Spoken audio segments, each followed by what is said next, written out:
दोस्तों 4 जनवरी 2024 को सोमालिया के कुछ समुद्री लुटेरों ने एक जहाज को हाईजैक कर लिया।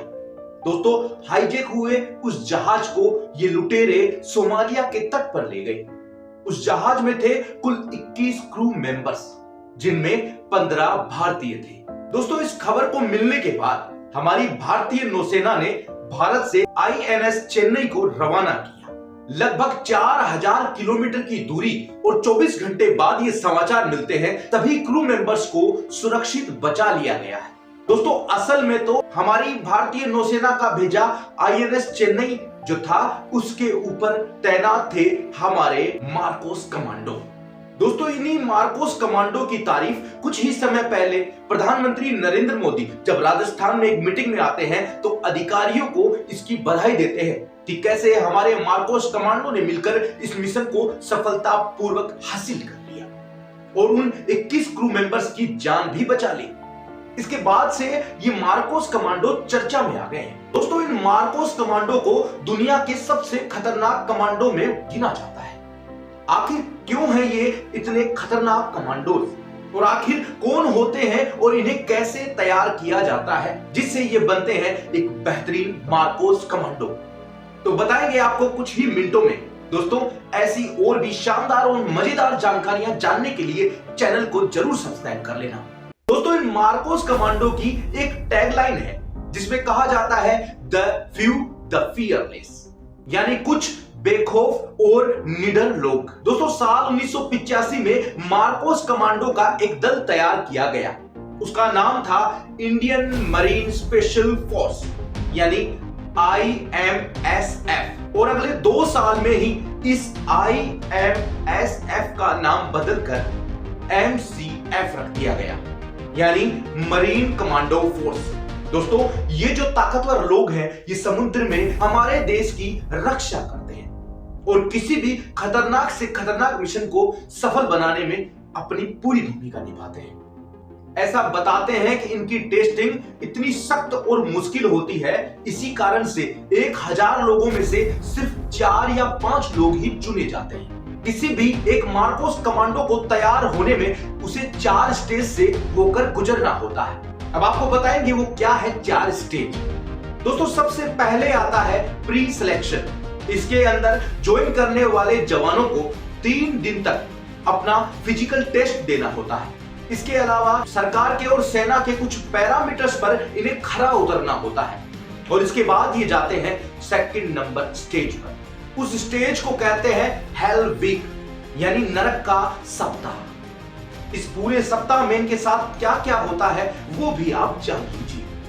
दोस्तों इस सप्ताह में जो जो ट्रिक अपनाई गई है उसमें से कुछ अमेरिकी नेवी की भी कॉपी की गई है, क्योंकि ये किसी भी जवान को इतना सख्त बना देती है जिसका आपको यकीन नहीं होगा। दोस्तों इन जवानों को सुबह और शाम दौड़ाया जाता है। शाम के वक्त तो इनके कंधे पर 60 किलो वजन होता है और दोस्तों ये 60 किलो वजन किसी ईंट, बोरी या पत्थर का नहीं होता, बल्कि इसके अंदर होते हैं कारतूस, ग्रेनाइड, बंदूकें और भी ऐसे टेक्निकल हथियार जिनकी आवश्यकता इन्हें हर पल पड़ती है और इन्हीं हथियारों के लिए इन्हें जाना भी जाता है।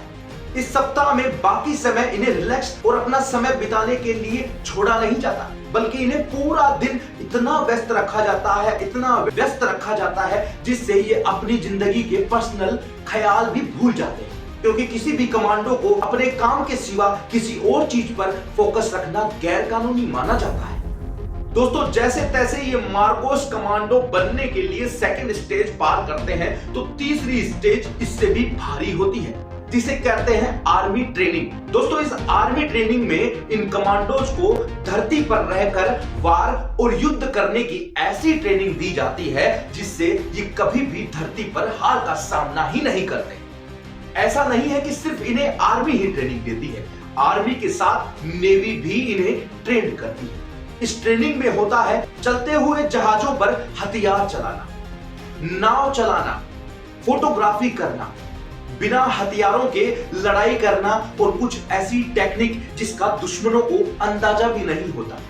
इसके अलावा इन्हें होस्टेज रेस्क्यू पर भी भेजा जाता है, जिससे ये किसी भी व्यक्ति को आसानी से जिंदा बचाकर ले आते हैं और इसीलिए ही इन्हें जाना भी जाता है।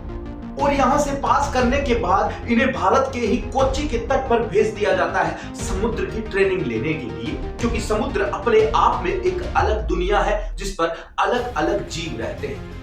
उसकी उसे ऐसी ट्रेनिंग दी जाती है जिससे इन्हें समुद्र का हर एक चप्पा चप्पा मालूम हो जाता है कि कैसे दुश्मन इन्हें और इनकी सेना को चकमा देकर निकल सकता है, और उसकी ट्रेनिंग इन्हें ऐसी मिली होती है कि दुश्मन हिमाकत भी नहीं करता इनके पास से गुजरने की। अब दोस्तों, ये तीसरी कठोर ट्रेनिंग पास करने के बाद इन्हें कुछ टेक्निकल इंसान बनाया जाता है। वो कैसे बनाया जाता है, उस चौथी स्टेज को बोला जाता है कॉम्बैट ट्रेनिंग। इसमें इन्हें जंगल, जमीन और हवा में लड़ने में माहिर बनाया जाता है। इसके अलावा दुनिया की कई भाषाएं इन्हें सिखाई जाती है, जिससे ये मुसीबत के समय में अपना काम आसानी से निकाल सके।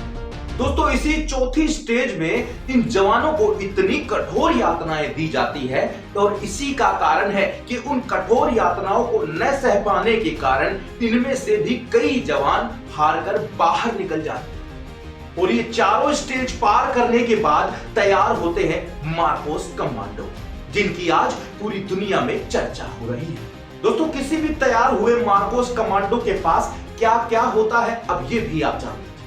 दोस्तों, इन मार्कोस कमांडो को दिए जाते हैं एडवांस हथियार। सेना के बड़े अधिकारियों के अलावा कोई इनके बारे में जानता ही नहीं है। इसके अलावा इन्हें दी जाती है बुलेट प्रूफ जैकेट, यानी बंदूक की गोली भी इनका कुछ नहीं बिगाड़ सकती। इसके अलावा इनके पास होता है लेटेस्ट कम्युनिकेशन सिस्टम। कहीं भी और किसी भी वक्त ये किसी से भी कांटेक्ट आसानी से कर सकते हैं। इसके अलावा इनको दी जाने वाली वर्दी भी बहुत खास होती है। ये हर मौसम में इन जवानों का ख्याल रखती है। दोस्तों, कोई भी मार्कोस कमांडो तैयार होने के बाद सबसे पहले एक चीज भूल जाता है, और जिसे कहते हैं डर, क्योंकि इनका तो टैगलाइन ही है, कुछ बेखौफ और निडर लोग। अब इन मार्कोस कमांडो को तैयार करने के पीछे कुछ गोपनीय ट्रेनिंग भी होती है, जिसका खुलासा हम आपके सामने वीडियो पर नहीं कर सकते, क्योंकि ये देश की सुरक्षा से जुड़ा हुआ मामला है। तो साल 1987 में श्रीलंका में ही विद्रोह करने वाले लोगों ने एक सेना बना ली। लोगों के द्वारा बनाई गई इस सेना को कहा गया लिट्टे। तो इस लिट्टे के लोगों ने ही श्रीलंका के जाफना में त्रिकोमाली बंदरगाह को हाईजैक कर लिया, यानी उस पर पूरी तरह कब्जा कर लिया।